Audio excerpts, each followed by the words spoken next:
Hi guys. Hi. Hello. நம்ம IPL ரிவ்யூல கடைசி கட்டத்துக்கு வந்துட்டோம். இன்னும் ரெண்டு டீம் தான். எஸ்ஆர்ஹெச் டீமை பார்க்க போறோம்.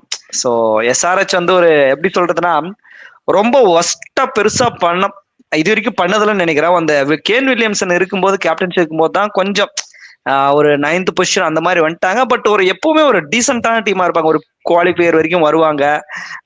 அந்த மாதிரி ஒரு ஒரு நல்ல டீம் தான் எப்பவுமே. ஆனா போன வருஷமெல்லாம் பாத்தீங்கன்னா கப்பை எடுத்து எங்க கிட்ட கொடுத்துருங்கடான்ற அளவுக்கு ஆடினானுங்க. அந்த ஃபைனல்ல ஒரே ஒரு மேட்ச் தான் கொஞ்சம் சொதப்புனாங்க. மத்தபடி வந்து போன வருஷம் பேட் கமின்ஸோட வருஷம்னு சொல்லலாம். அந்த அளவுக்கு வந்து ஏன்னா வேர்ல்ட் கப் வின் பண்ணிட்டாரு. அதுக்கப்புறம் நம்ம கிட்ட WTC வின் பண்ணிட்டாரு. ஸோ அதை வச்சுட்டு அப்படியே வந்து எஸ்ஆர்ஹெச் வந்த உடனே எல்லாருமே பேச ஆரம்பிச்சிட்டாங்க. எதுக்கு ஏன் நீங்க விளையாட்டு அந்த ஆள்கிட்ட கப்பை கொடுத்துருங்க, இந்த வருஷம் அவரோட தாட்டுக்குதா அப்படின்னு நினைச்சோம். அந்த அளவுக்கு தான் பர்ஃபார்மன்ஸும் பண்ணாங்க. ஸோ வந்து எஸ்ஆர்ஹெச் வந்து எப்படி நம்ம மும்பை ஒரு கெடப்பார டீம்னு சொல்றோமோ, இது வந்து மும்பை 2ன்னு சொல்லலாம். நம்ம அதே அளவுக்கான ஒரு கெடப்பார டீம் தான். வேற லெவல் பிளேயர் வச்சிருக்கிறாங்க. இந்த வருஷமும் எந்த ஒரு தப்புமே பண்ணலன்னு நான் சொல்லுவேன். ஏன்னா செம அடிஷன்ஸ் எல்லாம் வச்சு ஒரு உஷான் கிஷனா இருக்கட்டும், ஒரு முகமது சமியா இருக்கட்டும், இவங்க எல்லாம் மேட்ச் வின்னர்ஸ். இது ஒரு நார்மல் பிளேயரா இருந்தா ஓகே. முகமது சமி முதல் 2 ஓவர்லயே 4 விக்கெட் எடுக்க ஒரு கேப்பபிலிட்டி இருக்கு. அதே மாதிரி இஷான் கிஷானுக்கும் அவர் பொட்டென்ஷியலுக்கு அவர் ஆடல, அவ்வளவுதான். ஆனா அவர் ஆட ஆரம்பிச்சா பொட்டென்ஷியலுக்கு அது வேற லெவல் இட்டு. ஸோ நான் ஒரு 11 மெம்பர்ஸ் இவங்க தான் பிளேயிங் 11 போவாங்க அப்படின்னு சூஸ் பண்ணி வச்சிருக்கிறேன். ஸோ நான் படிக்கிறேன். அதில் உங்களுக்கு ஏதாவது சேஞ்சஸ் இருந்தா சொல்லுங்க. நான் ஒவ்வொரு பிளேயரா ஒவ்வொரு ஓவர் கொடுக்குறேன். ஸோ ஓப்பனிங் பேட்ஸ்மேன் உங்களுக்கு டிராவிஸ் ஹெட்டும் அபிஷேக் சர்மாவும் தான். ஸோ போன வருஷம் ஒரு மேஜிக் பண்ணாங்க. அதை நீங்க எல்லாம் பார்த்துருப்பீங்க. என்னடா இப்படி கூட கிரிக்கெட் ஆட முடியுமா? எந்த கிரவுண்டு போனாலே அடிப்பாங்க, எங்க போனாலே அடிப்பாங்க. ஸோ அவங்களுக்கு வந்து ஹைதராபாத் கிரவுண்டு வேற பேட்டிங் பேரடைஸ்ன்னு சொல்லலாம். அந்த மாதிரி ஒரு கிரவுண்டு. ஸோ வேற லெவல்ல நீங்க நல்லா பாருங்க. ஒரு ஸ்ட்ரைக் ரேட் வந்து டிராவிஸ் எடுத்து 174, அபிஷேக் சர்மா வந்து 155 பக்கம், நியர்லி 160 வச்சுக்கோங்க. சோ இந்த மாதிரி ஒரு பிளேயர் டாப் ஆர்டர்ல இருக்கும்போது என்ன பண்றது? ஒண்ணுமே இல்ல. 6 ஓவருக்கு 80 ரன், 6 ஓவருக்கு 90 ரன், ஆவரேஜா போன வருஷம் 6 ஓவருக்கு 85 ரன் அடிச்சு வச்சிருந்தாங்க 6 ஓவருக்கு. சோ ஏன்னா நீங்க வந்து ஒரு அபிஷேக் சர்மா வந்து நீங்க என்ன ஒரு 50 எல்லாம் அடிக்கிறாரு, அவ்வளவுதான் அவுட் ஆயிடுறாரு. ஆனா அந்த 50 எவ்வளவு பால் வருதுன்றதான் மேட்ரு. கிடைச்சா போதும், ஒரு 15 பால் 50 அடிச்சுட்டு போயிட்டே இருக்காரு. சோ அந்த மாதிரி ஒரு டிஸ்ட்ரக்டிவ். அதுக்கப்புறம் பாத்தீங்கன்னா இந்த வருஷம் புது அடிச்ச நம்பர் 3 வந்து நான் இஷான் கிஷனோட போறேன். சோ உங்களுக்கு நம்ம அந்த 3 பேரும் கொஞ்சம் யோசிச்சு பாருங்க. யாரோ ஒருத்தருக்கு மாட்டிட்டா கூட, ஏன்னா போன வருஷம் இருக்கிற டீமோட இன்னும் ஸ்ட்ராங் பண்ணிருக்காங்க. எதுவுமே தப்பு பண்ணல. போன வருஷம் எந்த பிளேயர்ஸ் எல்லாம் நல்லா பண்ணாங்களோ அவங்களை அப்படியே ரிட்டைன் பண்ணிட்டு இன்னும் நல்லா ஸ்ட்ராங் பண்ணிருக்காங்க. Number 3 Ishan Kishan, number 4 Nitish Kumar Reddy. ஆஸ்திரேலியாவில வேற லெவல் பர்ஃபார்மன்ஸுங்க. பயங்கரமா பண்ணிட்டுக்கிறாரு. ஆஸ்திரேலியாவில ஒரு ஒரு ஒரு ஒரு எப்படி ஒரு டெபியூ ஆயிட்டு இந்த ப்ரெஷர்ல ஒரு ஸ்டார்க்கு ஹேசல்வுட் கம்மின்ஸ போயிட்டு ஃபேஸ் பண்ணி ஒரு டெஸ்ட்ரக்டிவா டெஸ்ட் மேட்ச்ல ஆட முடியும் அப்படின்னா, பெர்த் டெஸ்ட் எல்லாம் என்ன மாதிரி டெஸ்ட் அதுல எல்லாம் அப்படி ஆடுறாரு. அதுக்கப்புறம் இப்ப 2 days மேட்ச் என்ன இருந்துச்சு, அதுல கூட சூப்பரா பவுலிங் போட்டாரு. சோ நீங்க இந்த 4 பேர் வேற லெவலுக்கு ஒரு.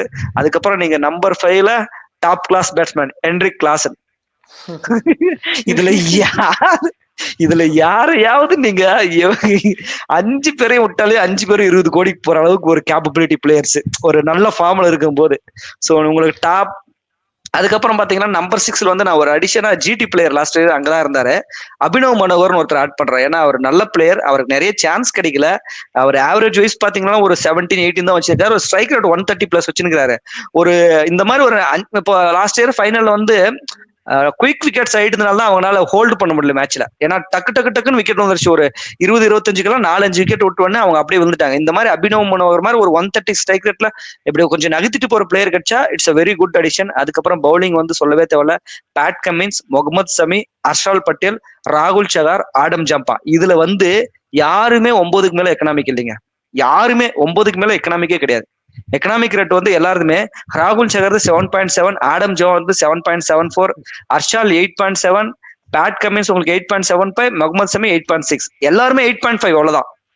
ஏன்னா என்ன வாஸ் 8.5 பெரிய எக்கனாமிக் ரேட் தான் நினைக்கலாம். இன்னைக்கு T20 ஆடுற ஸ்டேட்ஸ்க்கு 8.5 எல்லாம் ஒரு மேட்டரே கிடையாது. 290 அடிக்கிற டீம் கிட்ட ஒரு 4 ஓவருக்கு 30 ரன் தான் கொடுத்தா போதும் இல்ல. ஏன்னா அவ்வளவு பேட்டிங் பாரடைஸ்ல உங்களுக்கு 4 ஓவருக்கு 30-35 கொடுத்து மெயின்டைன் பண்ணா செம்ம டீம்ல. இதுல வந்து ஹர்ஷால் பட்டேல் மட்டும்தான் கொஞ்சம் அடி வாங்குவாரு. அந்த ஸ்லோ கட்டர்ஸ் அந்த பிட்ச்ல யூஸ் ஆயிடுச்சுன்னா வேற லெவல் பிளேயிங்னு சொல்றேன். சோ எஸ்ஆர்ஹெச் பத்தி நீங்க சொன்னா என்ன சொல்லுவீங்க? எஸ்ஆர்எச் பத்தி நான் சொல்லணும்னா, நம்ம ஓப்பனிங் வந்து சச்சின் சேவாக் எப்படி இருந்தாங்களோ அந்த மாதிரி அபிஷேக் சர்மாவும் டிராவிஸ் ஹெட்டும் இருக்காங்க. நீ ஒரு சிக்ஸ் அடிச்சா நான் ஒரு சிக்ஸ் அடிப்பேன் அப்படின்ற மாதிரி தான் அவங்க ஆடுறாங்களே. ரெண்டு பேருமே அவன் 15 பாலுக்கு 50 அடிச்சா நான் ஒரு 16 பாலுக்கு 50 அடிப்பேன். அப்படிதான் இருந்தாங்க போன சீரீஸ் ஃபுல்லா. ஸோ இந்த சீரீஸும் அதை கண்டினியூ பண்ணுவாங்கன்ற மாதிரி எனக்கு தோணுது. அதே மாதிரி நிதிஷ்குமார் ஒரு ஆல்ரவுண்டர், பர்ஃபெக்டான பிளேஸ், ஃபோர்த் பேட்ஸ்மேனு, ஒரு 4 ஓவரும் போடக்கூடிய ஆளு, ஒரு யங் மேன் அப்படின்ற போது சீரியஸாவே ஒரு நல்ல டீமை பிக்கப் பண்ணிக்கிறாங்க, நல்ல பிளேயர்ஸை பிக் பண்ணிக்கிறாங்க. அந்த பேட் கமின்ஸ் உங்களுக்கு சொல்லவே தேவையில்ல. கேப்டன்சியா இருக்கட்டும், பவுலிங்கா இருக்கட்டும், அவர் மாஸ் பண்றாரு. பேட்டிங்கும் வந்து ஆடுவாரு, ஒரு சில டைம்ல 20 பாலுக்கு 50 ரன் அடிப்பாரு. அந்த மாதிரி ஆளு. இவங்க டீமை நான் குறை சொல்றதுக்கே எதுவுமே இல்லை. கிளாஷ் எல்லாம் பாத்தீங்கன்னா அடி பிச்சு மேய்ஞ்சிருவாரு. பிளஸ் கீப்பிங்லும் பயங்கரமான கீப்பிங் பண்ணக்கூடியவர். பிளஸ் அவர் வந்து அந்த இன்ஜுரி கன்சர்ன்ஸும் இல்ல. கிளாஸ் ஒரு கீப்பர்னா இன்ஜுரி கன்சர்ன்ஸ் இருக்கும். நம்ம எம்எஸ்டி மாதிரி இவரும் இந்த இன்ஜுரின்ற மாதிரி மேட்ச் வெளியே உக்காந்தது நான் பார்த்தது இல்ல. அதனால சூப்பர் தான். டீம் வைஸ் பாத்தீங்கன்னா நான் கண்டிப்பா கடப்பார டீம் தான் சொல்லுவேன். ஃபைனல் வந்தா எஸ்ஆர்ஹெச் வெர்சஸ் எம்ஐ அப்படின்ற மாதிரி இருக்குமோன்னு எனக்கு தோணுது. நீங்க லாஸ்ட் இயர் ஃபைனலிஸ்ட் டீம், இதை விட எப்பரா ஒரு நல்ல டீம் செட் பண்ண முடியும்னா அதுக்கு இவங்க செட் பண்ணி காமிச்சிட்டாங்க. ஒரு மும்பைக்கு ஒரு பர்ஃபெக்டான ஒரு ஆப்போனன்ட் யாருன்னு கேட்டா அது எஸ்ஆர்ஹெச் தான், ஒரு டவுட்டே இல்லை. அந்த அளவு ஒரு டீம் வந்து செட் பண்ணி வச்சிருக்காங்க.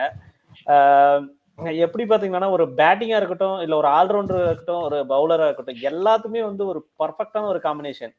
நீங்க சொன்னது எல்லாமே நான் வந்து பிளேயிங் லெவல்ல கண்டிப்பா எடுத்துக்கலாம். ஒரு இம்பாக்ட் பிளேயர் இருக்கு, அந்த ஆப்ஷனும் நம்ம யூஸ் பண்ணலாம். அதுக்கும் வந்து சரியான ஒரு வச்சிருக்கானுங்க. அதுல எந்த ஒரு குறையும் வைக்கல, அறுசுவையும் இருக்கு வாங்கன்ற மாதிரி. அப்படி ஒரு பயங்கரமான ஒரு டீம் தான் இது. நீங்க ஆடம் ஜம்பை எடுத்தீங்கன்னா கமிந்தோ மெண்டல்ஸ்ன்ற ஒரு ஆல்ரவுண்டர் பேட்டிங் ஆட வைக்கலாம். அப்படி இல்லைன்னா ஆடம் ஜம்பை பவுலிங் போட வைக்கலாம்.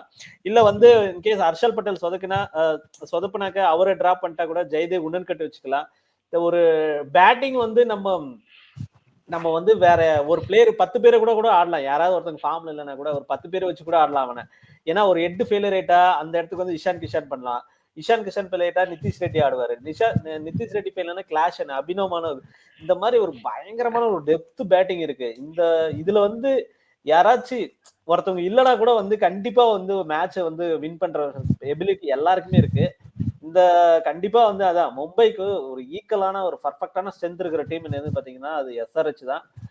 ஒரு பாஸ் பவுலிங் அட்டாக்கா இருக்கட்டும், லாஸ்ட் டைமை விட இன்னும் என்ன பெட்டரா பண்ண முடியும்னா இதுதான் பண்ண முடியும்னு சொல்லி காமிச்சிருக்காங்க. ஒரு எந்த ஒரு 2-3 அடிஷனா இருக்கட்டும், இஷான் கிஷான், முகமது ஷமி, ராகுல் சகார், இவங்க எல்லாமே வந்து ஒரு பர்ஃபெக்டான ஒரு காம்பினேஷன். இது இது கண்டிப்பா இது வந்து ஃபைனலிஸ்ட் போறதுக்கு எல்லா தகுதியும் இருக்கு. இவங்க எல்லாருமே வந்து பெர்ஃபார்ம் பண்ணி இந்த வாட்டியே ஃபைனலிஸ்ட்க்கு வருவாங்கன்னு நான் நினைக்கிறேன். எனக்கு இந்த டீம் பார்க்கும்போது இந்த 2003ல இந்தியன் டீம் இருந்துச்சு, அப்படி இருக்குது. சச்சின், சேவாக், கங்குலி, டிராவிட் அப்படி எப்படி இருந்தாங்களோ பயங்கரமான பிளேயர்ஸ், அந்த மாதிரி தோணுது இது எனக்கு எஸ்ஆர்ஹெச் டீம் பார்க்கும்போது. கண்டிப்பா இது வந்து ஒரு பயங்கரமான டீம் தான். எனக்கு என்னன்னா நான் ஒரு 2 மைனஸான விஷயமும் பாக்குறேன். ஏன்னா எல்லாமே பாசிட்டிவ் என்னால சொல்ல முடியல. ஒரு 2 மைனஸான விஷயம் என்னன்னா இவங்க பூவி நட்டு 2 பேர் விட்டாங்க. ஸோ உங்களுக்கு வந்து ஒரு பேட் கமின்ஸ், ஒரு முகமது ஷமி, இவங்க 2 பேரும் வந்து ஒரு ஸ்விங் பவுலர்ஸ், நல்லா பாஸ்டா போடுவாங்க ஸ்விங் பவுலர்ஸ்.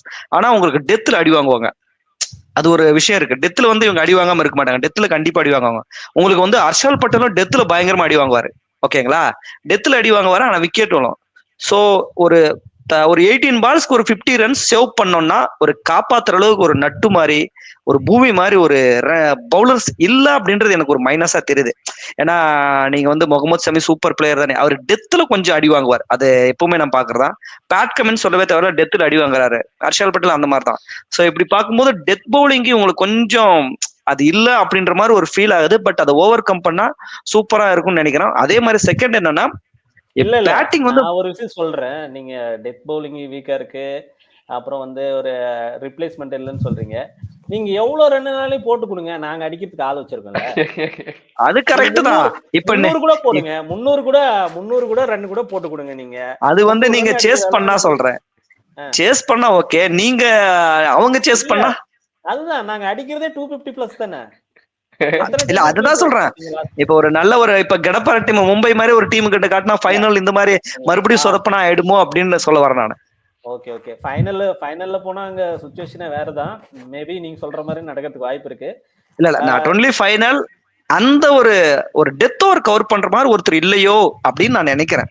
மற்றபடி நீங்க வீக்குன்னு சொல்லல, அது கவர் பண்ற மாதிரி ஒரு நட்டு பூய் வந்து உங்களுக்கு என்ன மாதிரி எஸ்ஆர்ஹெச் பண்ணாங்க நல்லா தெரியும். அதனாலதான் இன்னைக்கு நட்டு வந்து 10.5 கோடிக்கு டெல்லிக்கும், பூய் வந்து கிட்டத்தட்ட 11-12 கோடிக்கு பெங்களூருக்கும் போயிருக்காங்க. ஸோ அந்த அளவுக்கு அவங்க வந்து கேப்பபிலிட்டி இருக்கிற பிளேயரு. அதே மாதிரி பேட்டிங்ல என்னன்னா, நம்ம சொன்ன Travis Head, Abhishek Sharma, Ishan Kishan, Nitish Reddy, Heinrich Klaasen வரைக்கும் எல்லாருமே கடப்பாரதான், அடிச்சா அடிதான் அப்படின்ற பிளேயர். ஆனா T20க்கு அதுதானே தேவைப்படுது. அதான் ஒருவேளை இந்த ஃபைனல் மாதிரி டக்குன்னு ஒரு 4 விழுந்துச்சு, 20க்கு 4 மாட்டிட்டாங்களாடா அங்கிருந்து. இல்ல நம்ம என்னன்னா வச்சுக்கோங்க, அப்படி பார்த்தா நம்ம எல்லா டீமையும் அப்படிதான் சொல்ல முடியும். கடப்பார டீம் மும்பை இந்தியன்ஸ் கூட அவங்க கூட அப்படி நம்ம சொல்ற இதே லைன் அப் தான் அவங்க வச்சிருந்தாங்க லாஸ்ட் டைம். ஆனா அவங்களால குவாலிஃபை கூட ஆக முடியல. அப்படி கூட ஆகிறதுக்கு வாய்ப்பு இருக்கு. நம்ம எதுவுமே வந்து நம்ம இப்பவே ப்ரெடிக்ட் பண்ண முடியாது. இல்ல இது வந்து எப்படி சொல்றேன்னா, இது மைனஸ்ன்னு சொல்ல மாட்டேன். ஏன்னா இது வந்து கொஞ்சம் ஓவர் கான்பிடன்ஸ் ஆயிடும். ஏன்னா லாஸ்ட் இயர் இதை தான் பண்ணாங்க அவங்க. எல்லா மேட்சுமே ஆப்போசிட்ட வந்து கதி கலங்க வச்சாங்க. அந்த ஃபைனல் வந்து அந்த ஒர்க் அவுட் ஆகுதுன்னு போது கண்டிப்பா ஃபாலோ பண்ணுவாங்க. அது நல்ல விஷயம் தான். ஆனா ஃபைனல் வந்து அது செட் ஆகல. ஃபைனல்ன்றத விட ஒரு இம்பார்ட்டன்ட் மேட்ச்னு சொல்லிக்கலாம். ஃபைனல்ன்றது வேணா, ஒரு இம்பார்ட்டன்ட் மேட்ச்ல வந்து ஒரு பிரஷர் சிச்சுவேஷன் வந்து ஒரு இப்ப சென்னை மாதிரி ஒரு ஸ்பின் பேஸ் கிரவுண்ட்ல, ஏன்னா ஹெட் வந்து பாஸ்ட் நல்லா ஆவாரு. அதே மாதிரி அபிஷேக் சர்மா இவங்க எல்லாம் நல்லா கொஞ்சம் ஃபாஸ்ட் ஆடுவாங்க. ஒரு சென்னை மாதிரி ஒரு பயங்கரமான ஒரு, அப்புறம் லக்னோ மாதிரி ஒரு பயங்கர ஸ்பின்னிங் கண்டிஷன்ல கிடைச்சிட்டா, ஒருவேளை ஒரு 25க்கு 4 விக்கெட், ஒரு 30க்கு 4 விக்கெட் அப்படி விட்டுட்டா அங்கிருந்து கொண்டு போறதுக்கு ஒரு பிளேயர் வேணுமோ அப்படின்னு நான் நினைக்கிறேன். பட் அது எல்லா மேட்சும் நடக்க போறது இல்லை. அது இம்பார்ட்டன்ட் மேட்ச்ல நடந்துடக்கூடாது. அது ரெண்டு மட்டும் எனக்கு அந்த டெத் பவுலிங்கும் அந்த ஒரு தூக்கிட்டு போற மாதிரி நகர்த்திட்டே போற மாதிரி ஒரு பிளேயர் இல்லையோன்னு நினைக்கிறேன். பட் அது பெரிய விஷயம் இல்லை. ஆனா அது இருந்திருந்தா சாம்பியன்ஷிப் டீம்னே சொல்லிட்டுக்கலாம். அந்த அளவுக்கு ஒரு பயங்கரமான team. So will see. SRH வந்து நம்ம குறை சொல்றதுக்குன்னு பெருசா ஒண்ணுமே கிடையாது. ஏன்னா லாஸ்ட் வருஷமும் பயங்கரமா பண்ணாங்க, இந்த வருஷமும் பயங்கரமா பண்ணி வச்சிருக்காங்க. இதே ஃபார்மோட வந்தா நீங்க சொன்ன மாதிரிதான் ஒரு மும்பையாவோ ஒரு எஸ்ஆர்ஹெச்ஓ ஃபைனல் வரையும் போற அளவுக்கு ஒரு செம டீம், கப்பு மேல ஒரு கை வைக்கிற அளவுக்கு செம டீம். ஸோ நம்ம அதை பொறுத்து இருந்தா பார்க்கணும். ஸோ நெக்ஸ்ட் வீடியோல வேற ஒரு டீமோட உங்களை சந்திக்கிறேன். பாய்.